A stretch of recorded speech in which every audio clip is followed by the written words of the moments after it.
Hey, what's up? My name's Mac, and I'll be joining an upcoming expedition to Aconcagua with an organization called Veterans Venture Group. I have started this series to help show people what kind of equipment you might need to put together a comprehensive mountaineering kit. Over the course of my time getting into mountaineering over the last couple of years, I had to do a lot of different effort to find information, put that stuff together, and figure out exactly what I needed specifically for mountaineering, but also what worked for me. And so today I'm going to do a really fun video where I talk about my specific layering system for ski mountaineering. Primarily, my main mountain that I go ski mountaineer is Mount Washington. I do it typically after Christmas, going on until late May sometimes if the weather holds up.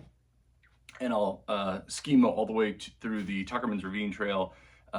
May elect to summit if the weather's good and there's no avalanche risk, but usually they have really great signage to tell you that. And then I will elect to ski down. I am planning to join Veterans Adventure Group on their workup. It was supposed to be this weekend, but actually due to bad weather, we've decided to push some of our workouts to sort of individual sort of meetups for our workups. And what's really cool about that is we'll get to go to Colorado to do sort of one-on-one assessment training, hopefully doing some ski mountaineering. So I thought it'd be a really great opportunity to showcase my preferred layering system that I utilize for ski mountaineering and something that I think works really well. Typically what I will bring for a ski mountaineering trip, unless it's an overnight trip, is going to be about a 40-liter backpack. If the trip is overnight where I have to bring sleeping system, tent, and all the necessary equipment like a stove, I will opt for typically a 65-liter pack, my Osprey. But I'm just gonna go kind of comprehensively into my actual layering system and understand that all of these are things that can either fit within a 40-liter backpack or very easily a 65-liter backpack along with my additional equipment. So I'm not going to go into underwear, but I do wear merino wool underwear. In terms of socks, which are the first things I typically wear, it's these Darn Tough boot socks. They're not the thickest socks in the world, but they're definitely not the thinnest, and they keep my feet immensely warm. I think they're very effective for ski mountaineering. They're nice and long. And I find that what's really great about them is I don't have to layer anything underneath it, and my feet don't tend to sweat even with the high exertion of ski mountaineering. So this is typically what I'll wear as my one and only sock. Sometimes I will bring an extra pair of sock or at least a liner just to put in my pack. The next layer I would bring is some type of base layer. And the base layer of choice is really dependent on how cold it is. If it's particularly cold, I will wear this Smart Wool base layer, which is a quarter zip. I think it's a 250 weight Smart Wool layer. This is extremely warm and something that I actually might overheat in, and I'll typically be down quite often in just my base layer working. So I don't wear this that often. It would have to be well in the below zeros range for me to competently wear this when you factor in the high exertion that you're putting out, as well as just the fact that I have other layers to layer on top of this. So this would be my cold weather layering layer, but the layer that I primarily wear is this again Smart Wool, but I got this off eBay. It's incredibly older. It's like a 150 weight Smart Wool layer. One of the things is I don't know if this is the actual style or if it's just because it's an older product, but the sleeves are not as high-end cut. It's actually not, the sleeves aren't as long. They actually come down to about here on me. So they don't cover everything, but it's really great because I can roll the sleeves up if I'm just into a base layer and I want to dump a lot of heat. And it's incredibly thin, so it does a great job of wicking away moisture, as is the goal of a base layer, but it also is pretty warm for its weight. So this is something that I primarily will wear most of the time unless it's extremely cold and I want to up for something to start. I will only bring one of these base layers. I wouldn't bring both of them on a trip. My next layer is going to be my soft shell jacket. This is an Eddie Bauer soft shell jacket.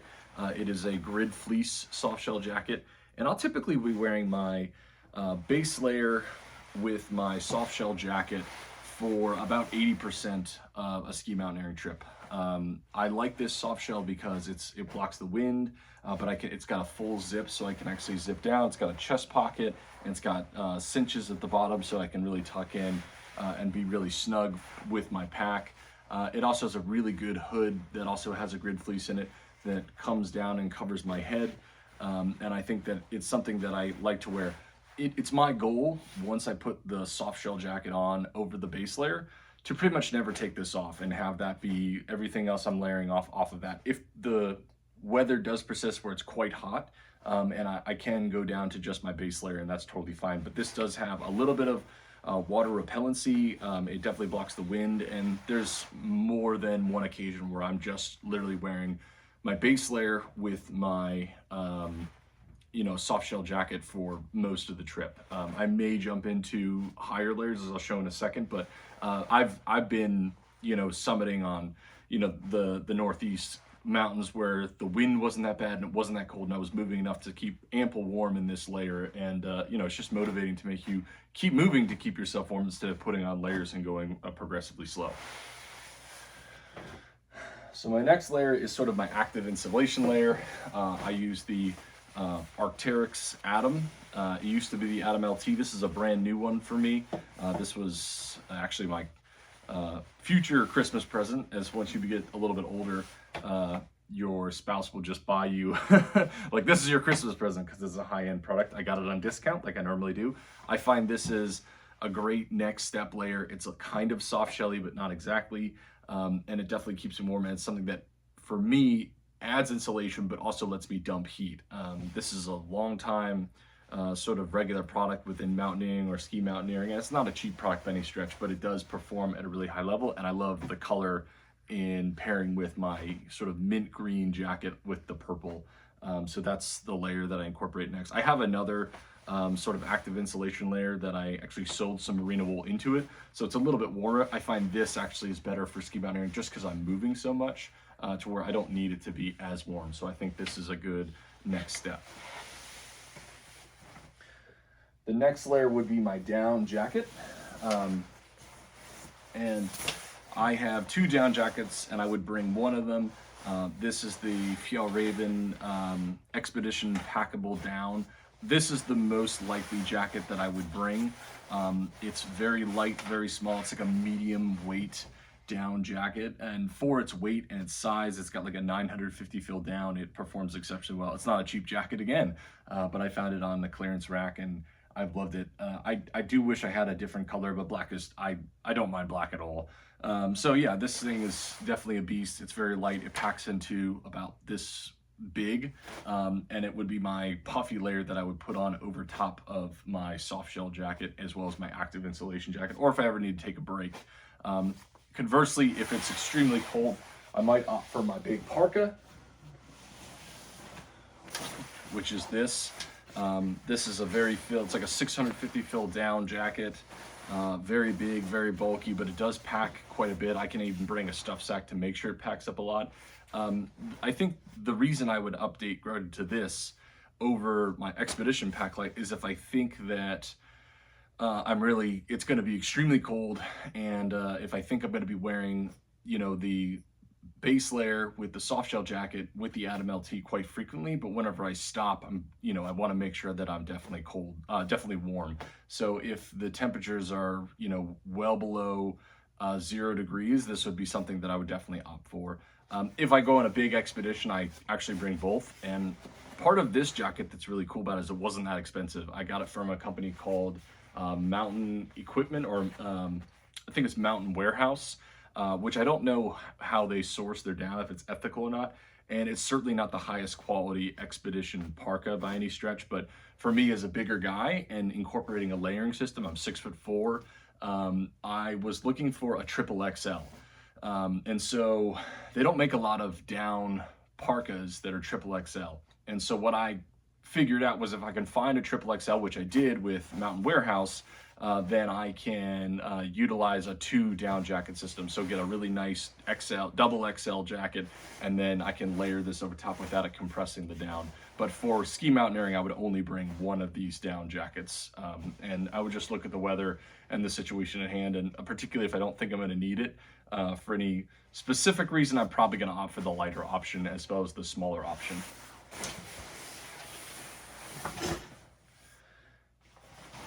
kind of a mandatory, in addition, I would say a mandatory product you should always bring is a down jacket, but the other one is a hard shell. I have 2 hard shells in my quiver. I have a like a 3-layer Gore-Tex hard shell that's a little bit heavier, a little bit bulkier, and then I have this, which is, I think it's Outdoor Research. It feels very light. It's probably a 10 or 11 ounce shell. Again, I don't love the color, but the thing I like about it the most is it feels very thin, it feels very light. And sometimes if I'm really active, where other people will wear a, puffy jacket, I will actually put this on and be able to generate a lot of heat and retain a lot of that heat. So I'm just a step sort of I run really hot when I'm active. So it's really something that I'm really just bringing this in case of emergency or if the wind is super severe. But I do have other uses for it in terms of like if I want to layer up, and I think a down jacket, if it's really cold, but I think a down jacket's going to be just a little bit too much and I want like a step lower and just to get myself to that next level beyond my active insulation layer, my soft shell jacket, and my base layer, then this is the product that I would go to. I think that the important thing about a hard shell is that it's something that can fit either up or down, and you should know at what level that you can put it on where it's very comfortable. And then it's also nice that it has pit zips because you can get really hot in these things. But I like this because it is really light, it's very thin, it's something that I can pack away very easily in my pack, and it's not going to take up a lot of space. The final sort of optional layer that I would bring, and I would probably bring this if I was worried about going particularly slow, or if we were going with something that we weren't really aware or confident of what the weather is a jacket like this. This is a Solomon jacket. I got it off of eBay for like 20 bucks. It's a Primaloft insulation jacket, and it packs down to like this, which is really sweet. So it packs down in its pocket. It would be something that I would put in my bag with the expectation I wouldn't really need to wear it, but if I needed to put this on over top of my Arc'teryx, in between my Arc'teryx before I put on my down jacket, just to create another layer of insulation to keep myself warm while also being very active, because it does have heat dumping capabilities where it's like got this soft shell material instead of insulation. This would be something I would bring. It wouldn't take up a lot of weight. This is a bit of an optional layer for me. It really is situation dependent on what we're doing, but Mount Washington especially, if I'm bringing someone there and this is their first time ski mowing, and even though we're going to be going on the Tuckerman's Ravine Trail, we might get hit by winds and kind of be caught out for quite some time. So that would be something that I would want to have that extra sort of step up, so where I'm not moving as efficiently as I think I can move to keep myself generating enough body heat. And if all else fails, I can always put on my down jacket as well, so I know I'll be warm. Going into what I'll finish with, which is the bottom layers, I wear, you can wear basically any base layer, long john bottom. This is a Patagonia Capilene layer. I got it off eBay. I liked the white. I thought it was pretty cool. They have this like sort of gritty sort of feel, but they're not like a grid fleece by any stretch. They're very thin and very light. I find that a really heavy thermal weight long john, I just get too hot. So if I wear a long john, which sometimes I won't, if it's something where the weather looks really nice and it doesn't look very cold, I might opt just to pack something like this potentially in my bag, or probably not bring it at all, just because I have a hard shell bottom that I can put on to create some more heat. But yeah, I would definitely bring this on the trip. It'd be determined if I actually bring it with me on trail or actually wear it. But if it is cold enough and it does call for a long john, I would just bring a very thin long john. I bring, this is the Patagonia Alpine pants. I don't wear these when I mountaineer. I only wear them when I ski mountaineer. The reason being is that they only come in a 32 length, which I didn't know when I got them. I got them for a really good deal. But they have this like material at the bottom for like crampons, as well as your ski boots, just to protect sort of the insides.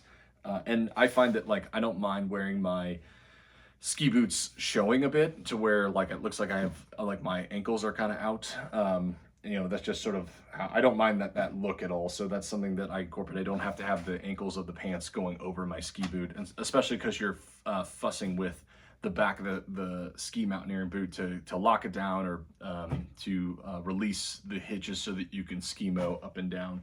But these are really nice because they do have side ventilation zips to where you can like zip out and dump a lot of heat. And I find that a lot of people tend to wear too warm their layers are too warm at their bottoms. And so that's something to wear, you know, if I'm just wearing the soft shell pants, I can, and you know, just my underwear underneath, I can actually, while I'm generating a lot of heat, I can dump a lot of it. And I think that's very helpful. And then finally, within my clothing, I'll bring some type of hard shell bottoms. You don't typically wear hard shell bottoms because they don't breathe very well, and they're not that fun to wear or put on, but they're kind of a safety net in case you do catch adverse weather and wind. I don't bring puffy pants when I ski mountaineer, mostly because the thought is if you get into a situation where you got to turn back, you know, and you're clipping on skis and just skiing down, you should be fairly efficient at getting out of there. So, you know, that may call for you to put on hard shell pants if the weather's really bad to protect the heat that you've generated while you're actually not working anymore, you're more just skiing. So that's sort of the system I incorporate.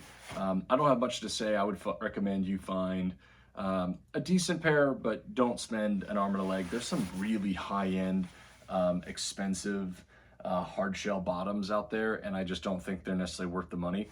Conversely, though, if you are someone who only wears hard shell bottoms, there are several people that will wear like, you know, bibs or hard shell bottoms as their primary leg layer for ski mountaineering. Then by all means buy a really nice product, but these are something that I will probably do my best to not put on unless I have to, because it is a bit of a process. So yeah, that's all I really have to say about that. In terms of headwear, I brought beanies in the past, and they are nice to have in some sense, but I really will just wear like I'll bring like two buffs, and I can use one as headgear, and I can also use one as face cover, and then I will bring a baseball cap. So that's pretty much, I think, the most effective layering system. And then gloves, I think, is super separate layering system that I would talk about, but I hope that's helpful.